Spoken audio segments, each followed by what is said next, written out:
Job రాని వాళ్ళకి ఆ ఫీజుని ఎందుకు తిరిగి ఇవ్వకూడదు? నిరుద్యోగుల దగ్గర ప్రభుత్వం దందా చేయడం ఏంది? గవర్నమెంట్ జాబ్ వచ్చేది ఎంతనో సచ్చేది ఎంతనో కానీ ఉన్న పైసలు మొత్తం ఎగ్జామ్ ఫీజులకే ఓడిచిపోతాయి.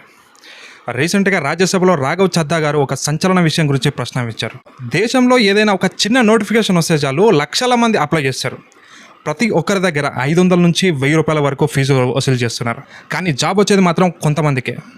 మిగతా లక్షల మంది కట్టిన కోట్లాది రూపాయలు ఏమవుతున్నాయని క్వశ్చన్ చేస్తున్నాడు. ఒక రైల్వే ఎగ్జామ్కే దాదాపు 800 నుంచి 900 కోట్ల రూపాయలు ఫీజుల రూపంలో వస్తున్నాయని ఆయన లెక్కలు చెప్పారు. జాబ్ రాని వాళ్ళకి ఆ ఫీజుని ఎందుకు తిరిగి ఇవ్వకూడదు?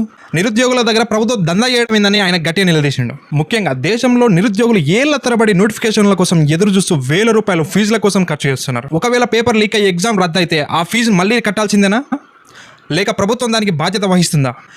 జాబ్ రాని వాళ్ళకి కనీసం 50% అయినా ఫీజు రీఫండ్ చేయాలని ఆయన డిమాండ్ చేస్తున్నారు.